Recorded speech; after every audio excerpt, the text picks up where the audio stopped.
Welcome to Seniority Authority, the podcast where I track down experts to answer your questions on aging. I'm your host, Kathleen Toomey. Let's get smarter about growing older. Did you know that most people fear dementia more than death?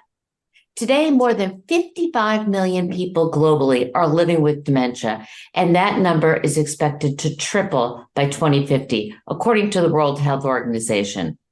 The good news is that with dementia growing rapidly, there are more scientists, practitioners, and organizations seeking to find a cure, searching for new ways of mitigating the disease, and testing new methods of communication and engagement. One of the forerunners of this movement is my guest today, Teepa Snow, whose organization, Positive Approach to Care, is working to transform dementia care in over 30 countries worldwide.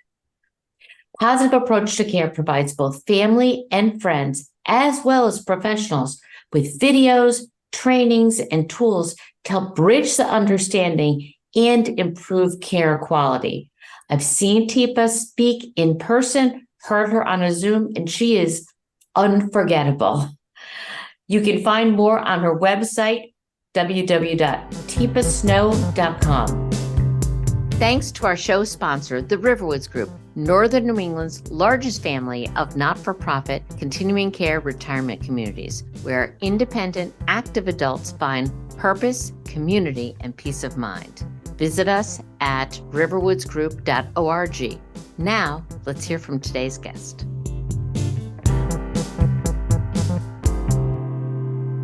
Thank you so much for joining Seniority Authority, Teepa. It's an honor to have you here. You are very welcome, but it's like, build up. All right, well, now I have to deliver, I guess. I don't know. Yeah, we'll see how this plays out for everybody. Oh, yeah, you'll deliver. I have no fear of that. So, you have more than 40 years experience as an occupational therapist.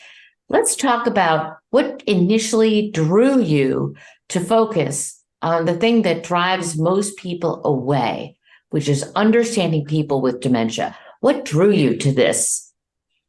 I am an incredibly curious human being who really has a very limited safety awareness and a very intense risk taker habit. And so for me, working with people who don't fit the mold, or people who are doing things that are unusual or unique or seeing the world differently, gets me interested and excited. I mean, doing the same thing the same way, day after day after day. Like some people, I work with people with hip fractures and I give them equipment and I teach them how to do the equipment. It's like, okay, that's what you do. It's like, well, there are some of them that are non-compliant. And it's like, oh, there are. Show me those people. Yeah. I want the troublemakers. Yeah, let me see the troublemaker. Let me see the ones that are rough. Let me see the ones that don't cooperate with you. Because I'm curious about why. And guess what I found out? What? A lot of them were living with brain changes like dementia, or they had strokes that nobody had noticed, or they were status post head injury, or they had diabetes that was poorly managed, and it was changing how they did things. And so I started to realize, this word, our favorite word, non-compliant, these people just won't, It was like, well, we need to be real curious about people who are different, because I'm probably one of them. Just because you tell me to do something, if I don't believe the why behind the what, I'm not going to do it. If you're not clear about how this would be helpful, I'm not buying in just because you said so, because you're some authority. So for me, it's a voyage of discovery. And I love what I do because each person is a person first, and then they got dementia after that. Oh my gosh, I love that description. And I can totally see it in what I know about you and how you express yourself to people. I can really see you going for those people that everyone else writes off as non-compliant. They won't do the exercises, so we can't do anything for them, as opposed to being curious and saying, why? What is it? And it's not just their age, and it's not just that they're different. You have the tenacity to try to understand, which is fabulous. I mean, this idea that people living with dementia don't make sense, it's like, yeah, they do. They just don't make sense to my brain if I don't get curious about their brain. So I've got to figure out, well, what's working, what's not, what's happening for them. Because if you say no to exercise, I got to figure out, is that because you've never liked exercise, or it hurts, or it's scary, or because it was because your daughter sent it over? What's behind that before you I have some very stubborn, non-compliant parents at home that are 90 years old. So that this is all ringing true to me. So let's talk about me. No, let's talk about caregivers. So Yeah. there's different forms of dementia, and that every person's experience is different. But you've identified a few key pillars for caregivers as to how to deal with folks with dementia. So let's talk about how to practically deal with this. Yeah. So the first thing I have to ask people to do is tell me what you still like about the person you're trying to support and care for. Tell me a little bit about that, because ultimately in dementia, it's about your relationship. And if you cannot identify something you still like in this moment you still like, more than likely, you're probably not a good match for caring at this moment. And it could be because you're worn out. It could be because of the old relationship. It could be because you're stuck. It could be because you can't find your person in this human being that's in front of you. Whatever it is, you want what you used to have and you can't have it. As a caregiver, your idea is that you're going to give them care. And that's like, oh, but it sounds like they don't want the care you're giving. And it's like, oh, okay. So what if you were to partner with them? But in order to be a partner, you have to like something about the person that you're going to work with. And so my very first question is almost always, so care partner or caregiver, tell me what you still like. And when there's a long pause and it's like, well, what is there to like? I mean, I'll be honest, this dementia is like horrible. And it's like, yeah, so you don't like the dementia. Is there anything about the person you still like? And there's a pause again. It's like, well, I love them and I promised. And it's like, oh, absolutely. I know you love them and you would not be doing what you're doing without love. But that's not what I asked. I asked what you like. Because it turns out human beings must find something to like in another human being in order to really be effective in care support. Otherwise, I'm trying to do things to you or for you, but not with you. And it turns out human beings don't really want things done to them or for them that much. Or else I start relying on it. Give me a cookie. Can I get this? And I need to turn over. I want a Kleenex. It's like, I just gave you, not that one, another one. And it feels like this feeling. And it's because, well, what do you still like? And it's like, you're wanting a Kleenex. Is your nose running or you just want to, you know what? Come with me. Let's go get a box. Yeah. Yeah. So what I did is, and I shifted my position out of that I'm giving care into so you're wanting a Kleenex. So I have the feed, I could go get them, but the other strategy is to get you to come with me and you get what you want. So yes. You're still an agent of your own person. I mean, I'm here to support you. I'm not here to be the carer of you. I'm here to partner with you in your care. And that kind of unlocks a whole different point of view where you are really trying to preserve their independence and their choice. Mm-hmm. Here at Riverwoods, we talk about the resident's voice and the resident's choice. Mm-hmm.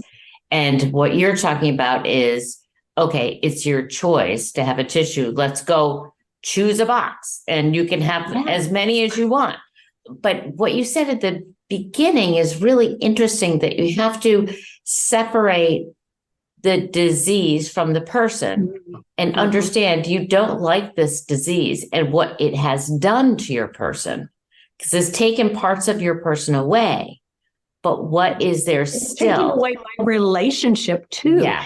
And if I can't find something left in the relationship that I value other than doing things to you or for you, then pretty soon it just feels really unequal and really like it feels demanding. It feels overwhelming. It feels like, well, it's 24/7. It's like, wow, nobody should try doing something 24/7. It will just wear you out. Humans are meant to sleep. Humans are meant to take breaks. Humans are meant to rest.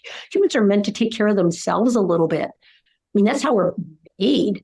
So how do I build a support structure that allows me to do what I need to do for me? I need you to feel well so that I can be present for you. And so really looking in the mirror at ourselves is part of what I really encourage people to do. What are you doing that's good for you every day?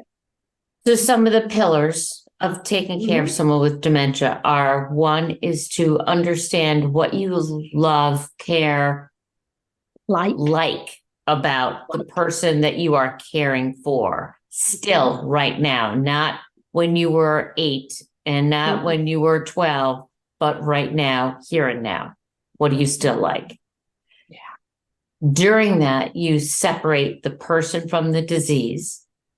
And then the other thing I heard you say is make sure that you get some respite, that it's not 24/7. Yourself. Are you taking care of yourself? Starting to be self-aware. Where am I? What's my brain doing? What's my heart rate doing? What's my energy doing? Because if I'm not aware of where I am and how I'm coping, I will unfortunately often, I need you to sit down. Yeah. Just sit down. Do you want to fall? And it's like, well, now that's a stupid question. Of course, she doesn't want to fall. Why am I saying like that? Well, because I'm frustrated. And it's like, okay, wow. Hey, Mom. Because if I do that, if I were to say to you, hey, Kathleen, what will you do? Pay attention. It sounds like fun. It's like, Kathleen, sit down. You are like, do you want to fall? It's a yell. That's a yelling and a reprimand versus, hey, let's go over here.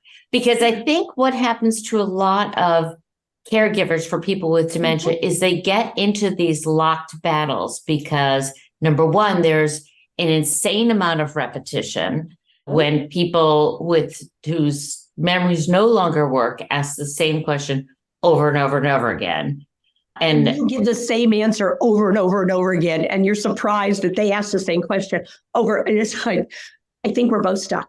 I think we're both in a bad cycle. We're in the wash cycle. We need to get out of the wash cycle. Yeah.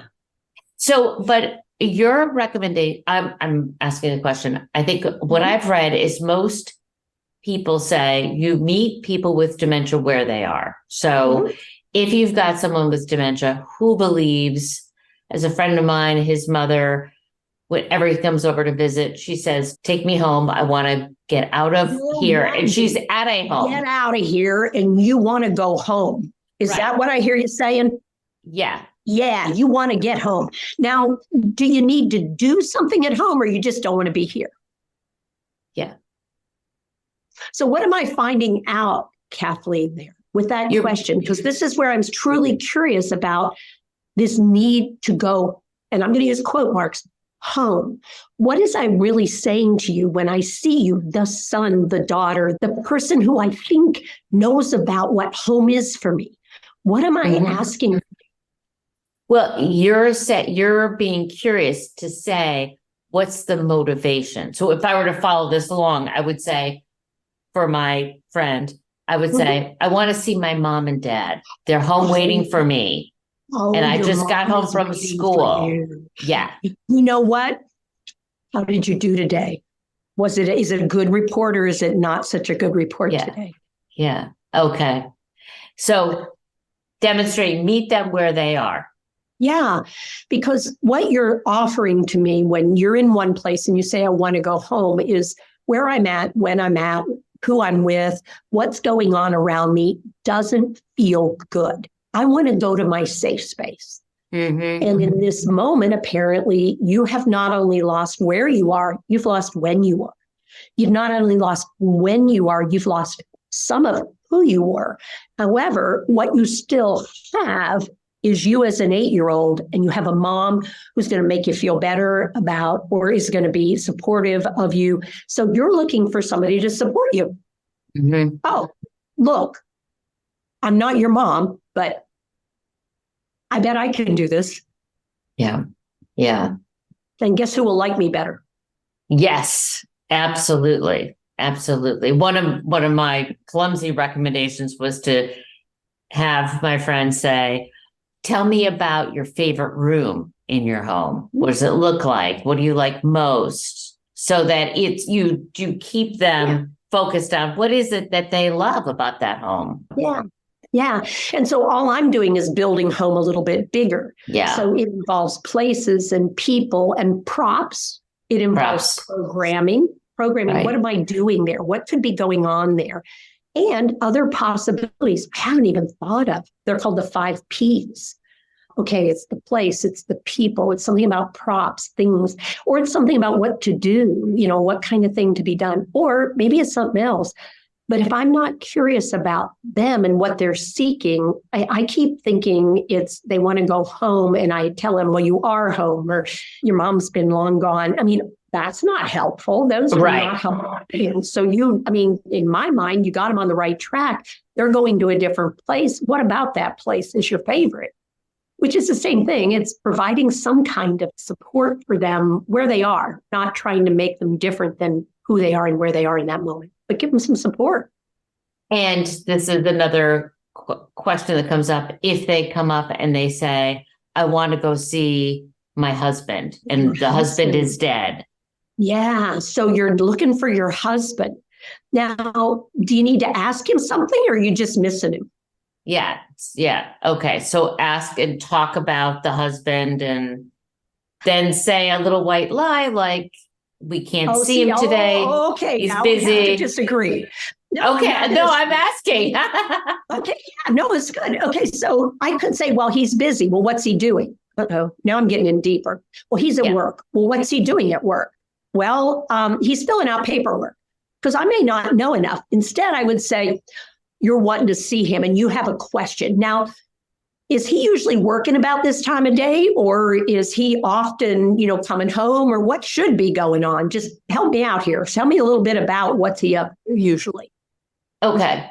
And if it goes down that route and you're talking and the person goes back to, as they often do, I want to see him. I want to see him now. When can I see him? You know what? When people aren't here when we really want them, it's hard. You know what? I'm not him, but I sure could use a hug. Could I get a hug from you? Would you be willing to give me a hug? Because sometimes what the person needs is a presence. And that's what I'm really hearing is, I'm really lonely. I want someone who loves me and knows me near me. And it's like, I have a big favor to ask of you. I know you're really wanting your husband, and you made me really miss my husband too right now, because he's not here and your husband's not here. Could you give me a hug? Could sure use one. Awesome. Who has value now? Who has something to offer rather than, I'm going to do something for you. You're going to do something for me. And when I give you a hug, I'm going to go, oh, you are the best hugger. Yeah. And that's called proprioceptive input. Now this is the OT in me. And proprioceptive input. Let's talk about that. Deep pressure input is so calming to human beings. It's well known in the population of people who live with autism, people who live with anxiety. Giving yourself a deep pressure, squeezing and releasing. It releases endorphins and dopamine, and it releases all kinds of chemicals that are so much better for our brain and body than cortisol and adrenaline, which all too often we can get all revved up with, I can't find the person I'm looking for. I don't know what's happened to them. Something bad has happened to them. Where's my husband? I have to talk to him.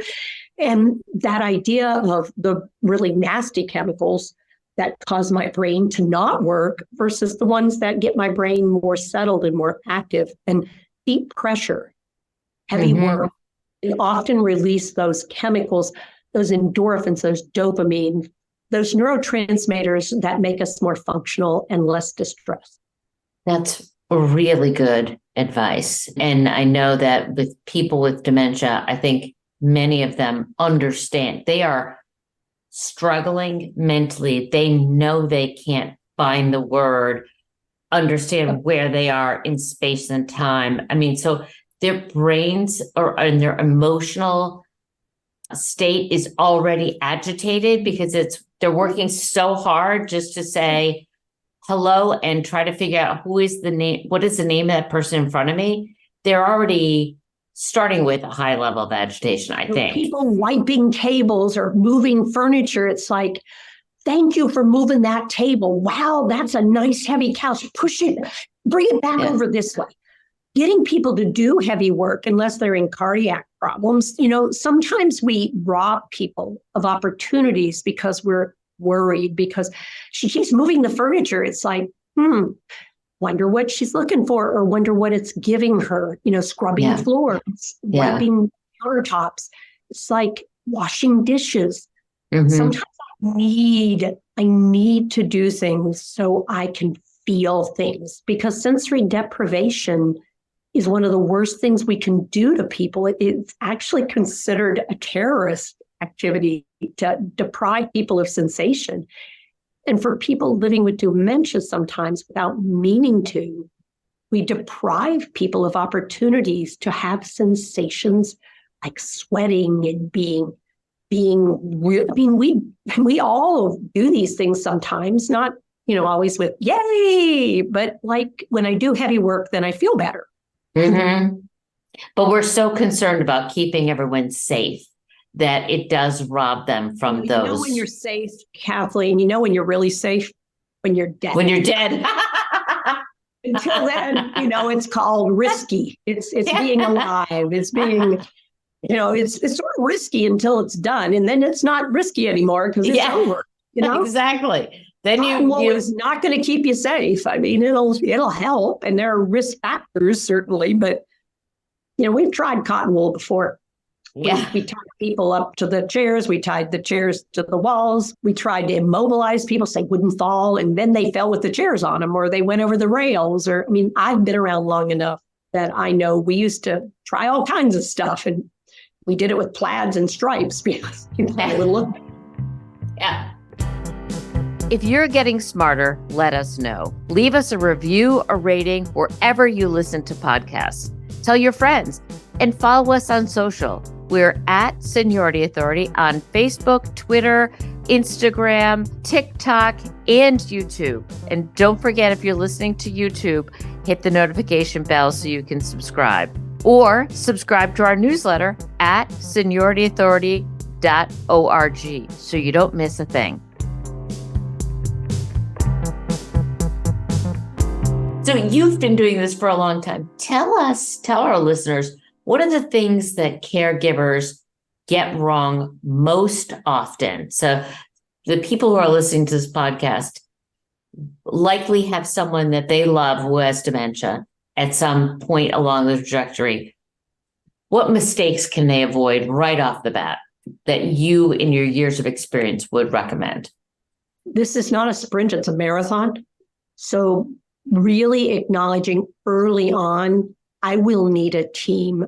I will not be able to do this solo, and there's no value in me doing it solo. I've got to stop thinking about, I can do this. I'll just do whatever I need to, because all we end up with is another human being damaged by dementia inadvertently, and often within a year start showing own health problems, whether it's physical, mental, spiritual, emotional health, well-being, isolation, depression, anxiety. We need to do better by ourselves by acknowledging from the very beginning, wow, dementia, I'm going to need a team. So start talking about this a lot sooner than anybody wants to, because we're going to just wait until it becomes a real issue. And it's like, yeah, not a good idea. The second one is not everybody's meant to be hands-on carer for somebody living with dementia. There are many ways you can care, and care in invaluable ways that have nothing to do with putting your hands near or on another human being. Management of care is huge. Management of finances, huge. Management of options and alternatives, and maintaining the person's ability to make those options available. Looking at resources, resource management. management of the home front. I mean, communication management. I mean, there's so many options and there's so many requirements when it comes to dementia. Getting overwhelmed is not helpful. Yeah. Starting on this journey with an open mind about this is probably going to surprise me lots of times. So I want to build up my resilience so that when things do come at me, it's more likely there will be a hospital visit than that there won't. So what do I want to prep up so that we're going to sort of be ready for the possibility without worrying? It's not a worry thing. It's just I want to involve my person early on in thinking about it before we ever get to dementia. So if something were to happen and you, like tomorrow, weren't able to make decisions, who would be a good person to put in your place that would speak for you and not speak for themselves, speak for you truly? And I'm talking to the carer. Yeah. Because sometimes we think we're immortal, although the person we're caring for is not. We have this false sense of, it's her I'm worried about. And it's like, yep, I hear you. And so the family around you is like, yeah, I'm really worried about mom, though. And it's like, oh, yeah, interesting, huh? Yeah. And going all in, like, I can do this, I can handle this. It's like, I'm sure you can. The question is, should you? Is this going to become your whole life? Because how are we going to get you back into your life when this ends? And at some point it will. How can you re-enter your life if you've left your life to do this? It sounds to me, if this is one of the top two things you're mentioning, it sounds to me that there is an underlying problem with people talking openly about dementia, talking openly about needing a team of people. And why is that? Everybody's so afraid of dementia. They keep avoiding it. I mean, this whole thing of like, well, you'll lose who you were. And it's like, well, I'm still who I was, but I am different. But for many people, I work with so many people living with dementia and their families. We make a lot of assumptions about the different dementias and their characteristics and their symptoms.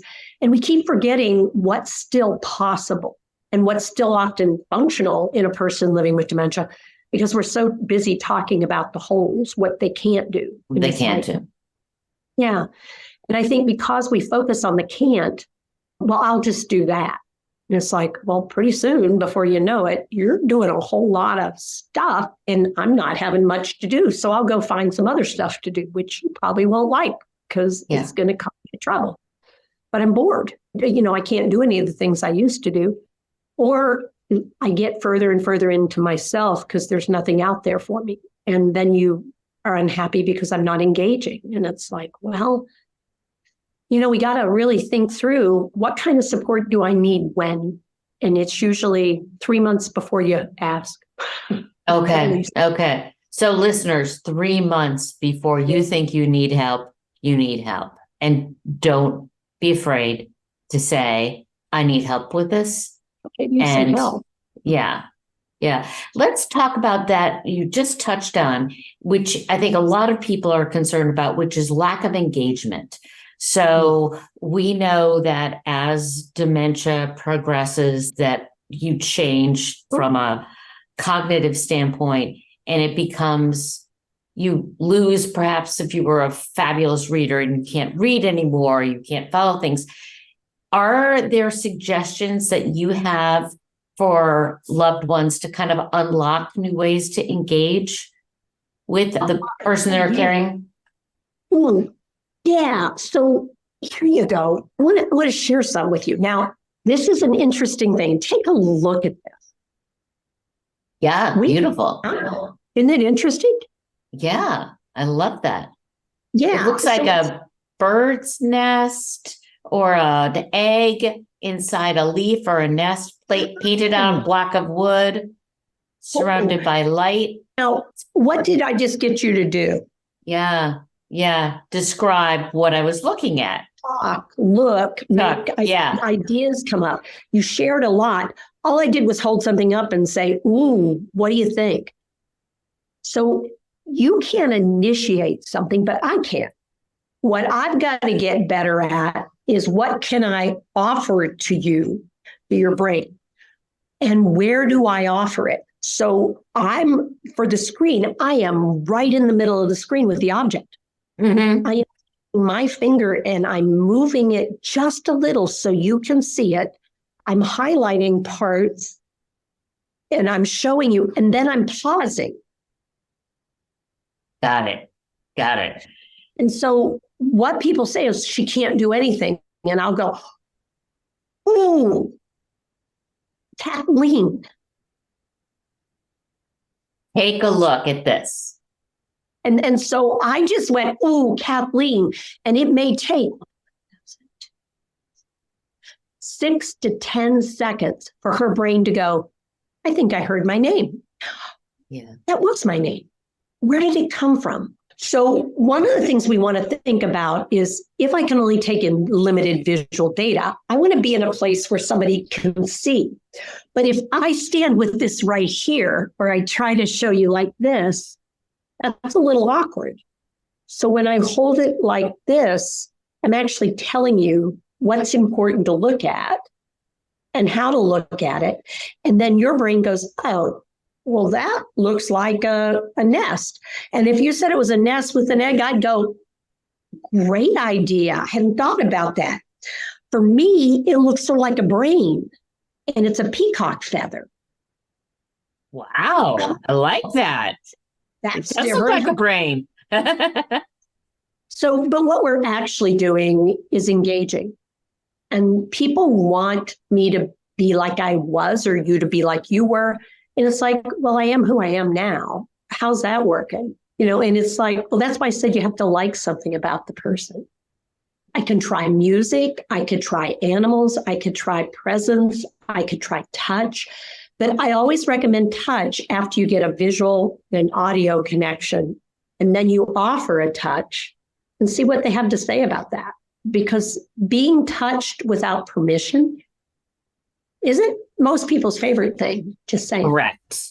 Correct. Exactly. Yeah. So this is really good. Do you find that there are constants that people with dementia enjoy? You talked about once you have a relationship, a deep, deep hug and that connection. Are there other things that people typically enjoy that our listeners may not be thinking of? Yeah, we know music has a special place in human brains. We know that the rhythm of language can make a big difference. So your mother tongue, whatever it was you first grew up with. And we you rhythm in your voice matters, which is part of what I think draws people to me is like, oh, wow. And I can get people to like, what? Sort of thing.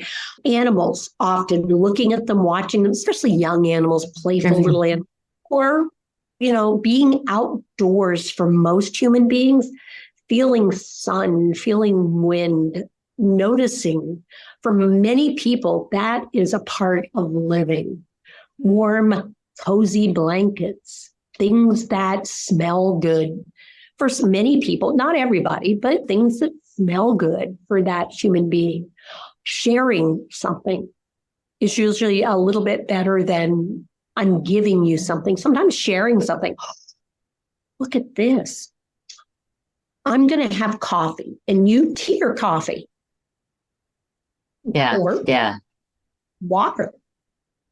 So really knowing what people tend to like and then making it an offer, not a demand. Is one of those critical things for me. That's so subtle, but so important. And that goes back to are you a care partner or a caregiver?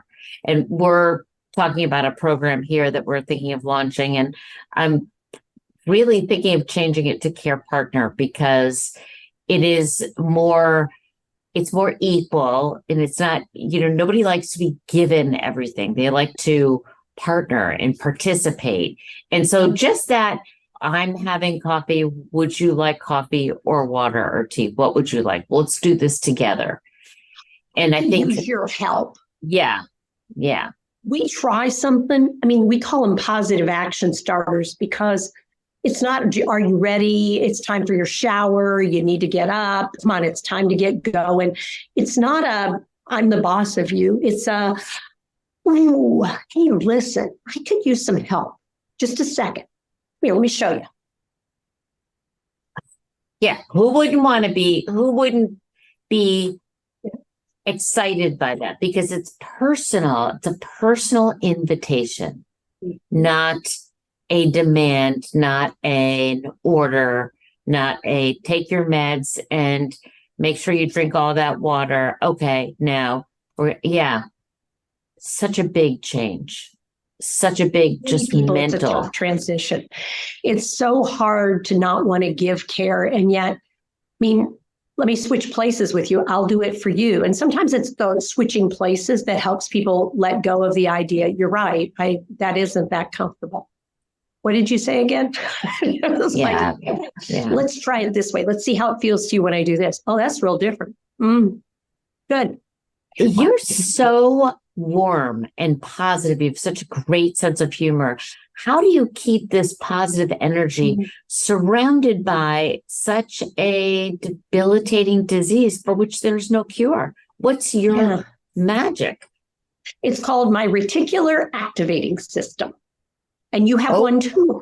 Hey, reticular activating system. Who knew you had this? And if you look for one good thing, it turns out you will start seeing more good things.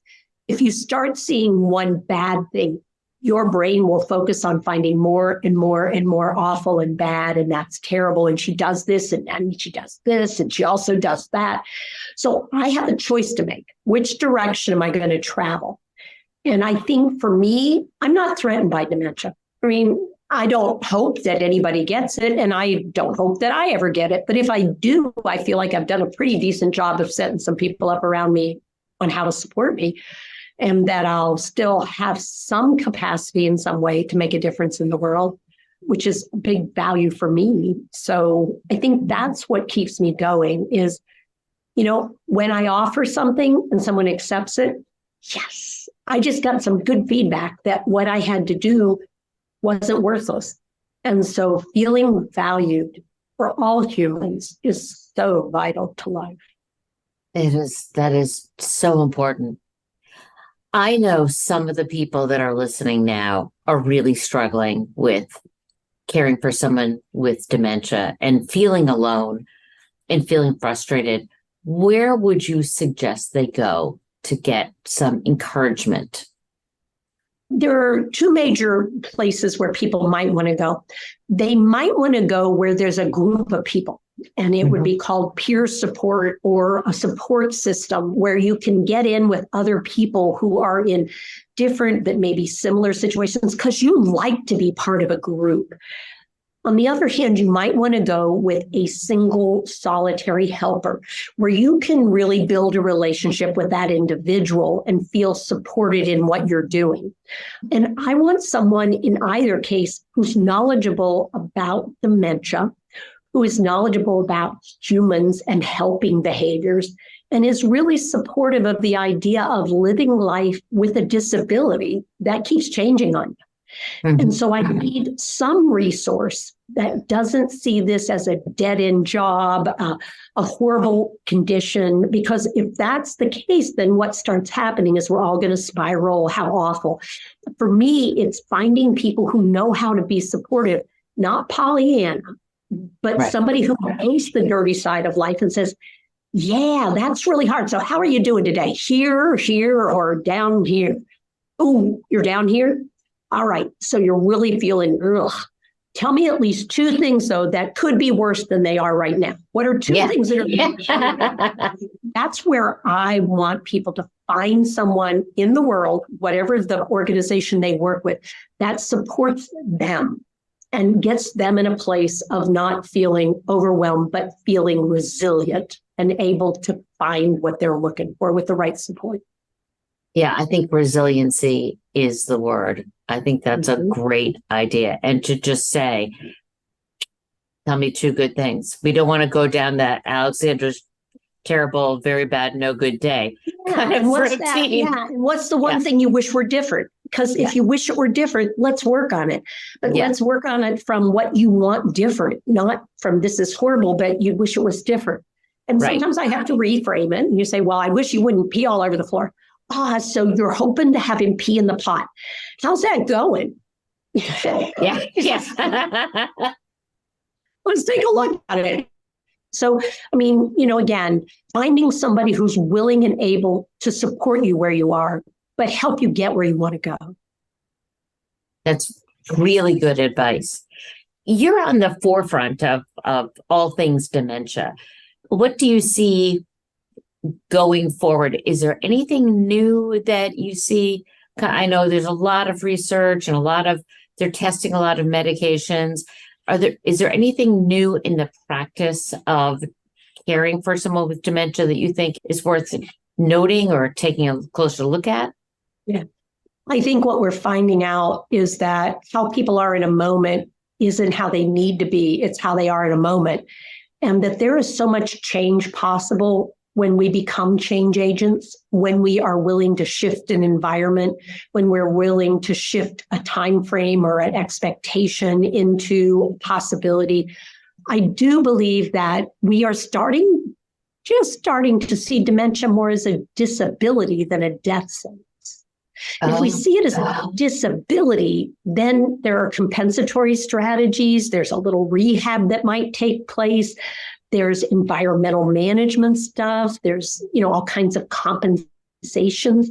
If we could start to see dementia as an ever-changing disability versus this awful monster in the closet, we might do a little better with the people we care about and be supportive of one another in a different way.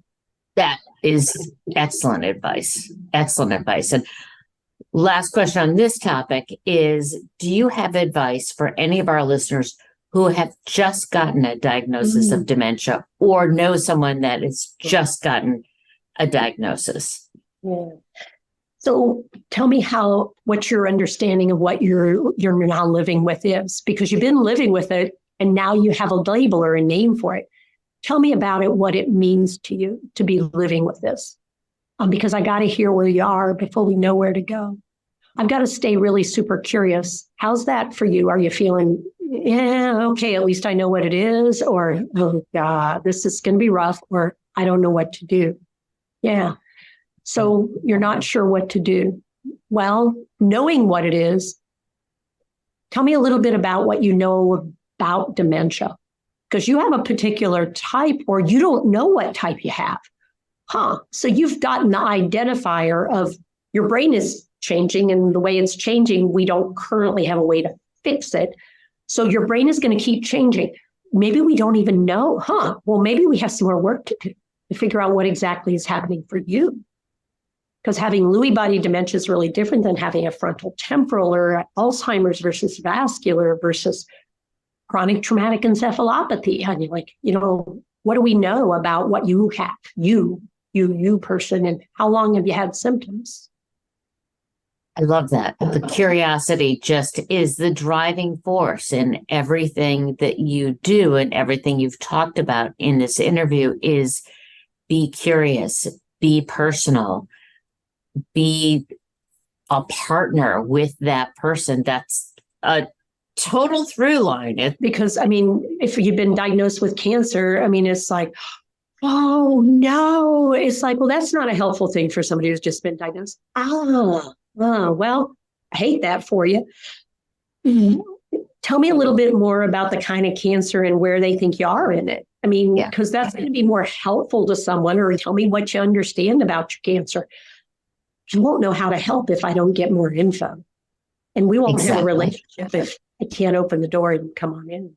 And I think that's what all of our listeners have to remember, is that dementia is not catching. So don't stay away from people with a diagnosis of dementia. Don't avoid them. Don't box them away. Don't say, okay, that's it. She's done. Dust off your hands. Be curious. Meet them where they are. Be their partner. And try to remember and like who they are now, as opposed to mourning who they were, because they're still here. and they still want to be loved. You can mourn, just don't do it in front of me, okay? Yeah, exactly. You Exactly. need to go mourn the loss of me. I appreciate that, but unless I'm mourning my loss, in which case you want to support me, I'm here. So like, I'm right here. And we have lots of friends who live with dementia says, excuse me, I'm here. Yes. Talk to me. Not over my head. So Mhm. we have something here called the Fast Five Lightning Round. We know that you're a leader in dementia care, but let's get to know you, Teepa Snow, a bit better. Okay. So tell us your favorite guilty pleasure. Licorice jelly beans. Oh, wow. Those are delicious. Jelly Belly, is that your favorite? Oh, Yeah. they're the best. They are the best. But any licorice jelly bean will do in a hard place. It's hard to find. It takes really special people, or you got to go to the Jelly Belly stores. Yeah, exactly. Or you go through the whole pile and pick out the licorice ones, and then you're not left with many Or more. people save them for you because nobody else likes them but you in your group. If you're lucky. What is your favorite healthy practice? Yoga. What kind of yoga do you do? I do hot vinyasa. Yeah, I do vinyasa and I do hot, which I never thought I would love. And yet I do. Good for you. 6 a.m. yoga, might I? Okay, you're a better woman than I. What is guaranteed to make you laugh? Oh, people. At some point or other, somebody will do something. Myself, I'll laugh at myself because it's like, what are you doing? It's very healthy to laugh at yourself. It is. Tell us about the last book you loved, Teepa. Oh, my heavens. Anything I read, I either love it or I don't read the rest of it. So if I read it, I loved it. Because if not, I'll put it down and go, yeah, I have other things to go do. Good. So you don't waste your time. Nope. And what's your favorite escape? Being outdoors. Oh, yeah. That's wonderful and healthy too. It is really, really It's my good very to be favorite, outdoors. being outdoors. Yeah. Oh, and you live in a beautiful place to be outdoors. That's North for Carolina. sure. And I know. the country. Oh, that's awesome. Well, Teepa, thank you so much. You can find more about Teepa at www.teepasnow.com. It's been a true gift to have you here today. And thank you. You've really spread the word to hundreds of people who hopefully are going to be more renewed and positive in their path with dementia. That's the name of the game. Thank you for the opportunity. Thank you. That's our show for today. If it helped you think differently, will you help me? Go to the Seniority Authority page on your podcasting app and hit the plus, heart, favorite, or subscribe button so you don't miss out. And tell your friends so we can spread the word. Until then, enjoy the chance to get smarter about growing older. That's our show for today. If you liked it, please tell your friends so we can reach more minds and keep the conversation going. Or follow us on social at Seniority Authority. I'm Kathleen Toomey. Until next time, enjoy your